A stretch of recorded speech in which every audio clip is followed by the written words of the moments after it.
प्रश्न है, एक नाव धारा की विपरीत दिशा में एक निश्चित दूरी को 9 घंटे 36 मिनट में तय करती है। धारा की विपरीत दिशा में, यानी कि धारा की विपरीत दिशा में 9 घंटे और 36 मिनट में तय करती है। इसने यह कहा नाव, ठीक है। और यह धारा की दिशा में समान दूरी को 6 घंटे में तय करती है। धारा की दिशा में समान दूरी को 6 घंटे में तय करती है। दूरी है वो समान है, क्योंकि समान दूरी का इसने धारा की दिशा में 6 घंटे का टाइम लग रहा है। तो स्थिर जल में नाव की चाल और धारा की चाल का अनुपात क्या होगा? तो मैं लिख देता हूं, स्थिर जल में नाव की चाल, नाव की चाल बटा धारा की चाल, ये बताना है। इनका अनुपात ही तो बताना है। अब दूरी बराबर है लेकिन टाइम अलग अलग है, तो दूरी बराबर है तो मैंने क्या बताया था, दोनों का अनुपात समय का योग बटा समय का अंतर। अब यहाँ 36 मिनट है तो 9 घंटे तो ऐसा कैसा, इस 36 मिनट को मैं घंटे में बदल देता हूँ 60 का भाग देके, ठीक है। तो ये भी घंटे में कन्वर्ट हो जाएगा, यहाँ लिख देते हैं। तो 12 दिया 36 और ये 12×60। अब 5 को 9 से गुणा किया 45, 45 और 3 कितना हुआ 48/5 घंटे हो गए। ऐसे ये घंटे हो गए। तो एक बार तो समय का योग करो, 48/5 प्लस 6/48/5 माइनस 6। अब सॉल्व करके देख लेते हैं।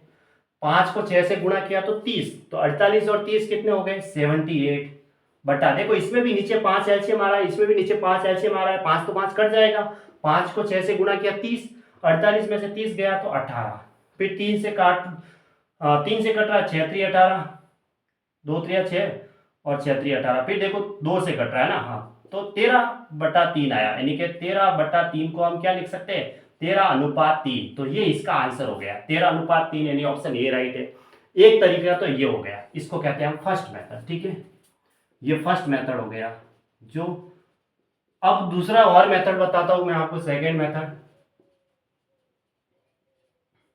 मैथ्स में तो हम कैसे भी कर सकते हैं, प्रश्नों को करने के बहुत सारे तरीके हैं। अब इसने दूरी समान कहा है तो दूरी फिक्स करनी है। टाइम देखो, एक बार तो 48/5 घंटे है और दूसरी बार 6 घंटे है। इसने ये कहा ये तो है धारा की विपरीत दिशा में और ये है धारा की दिशा में, दूरी समान है। तो अब देखो यहाँ ऊपर 48 है और यहाँ ऊपर 6 है, इसके नीचे कुछ नहीं होता तो 1 है। तो ऐसी संख्या लो कि 48 और 6 से कट जाए, तो सबसे बड़ी संख्या 48 है, तो 48 से कटने वाली और 6 से कटने वाली संख्या मैंने 48 ले ली, तो दूरी मैंने कर दी 48 फिक्स है, ठीक है। अब मैं डाउन स्ट्रीम को तो लिख देता हूं बी और अप स्ट्रीम को लिख देता हूं मैं ए, ठीक है। अप स्ट्रीम यू होता है धारा की दिशा में।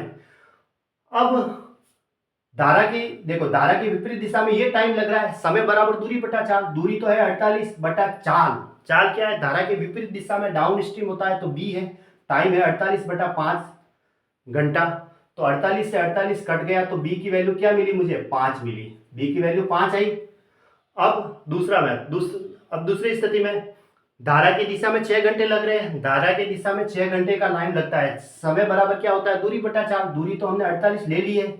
धारा की दिशा में होता है अप स्ट्रीम, अप स्ट्रीम को हमने ए माना है, ठीक है। धारा की दिशा में चाल नाव प्लस धारा यानी कि अनुप्रवाह यानी कि अप स्ट्रीम होता है। तो 6 से इसको काटा तो ए बराबर कितना आया 8 आ गया। अब मैं स्थिर जल में नाव की चाल बटा धारा की चाल, इसका अनुपात बताना है। तो नाव की चाल बतानी है, स्थिर जल में नाव की चाल तो होता है अनुप्रवाह प्लस ऊर्ध्व प्रवाह बटा 2, यानी कि up stream plus down stream बटा 2। तो अप स्ट्रीम यानी कि ए 8 + 5/2 और इधर 8 - 5/2, यानी कि 13/2 और 3/2, तो कितना आया 13:3 आ गया। ऐसे भी सॉल्व कर सकते हैं। तो ऑप्शन ए राइट है 13:3।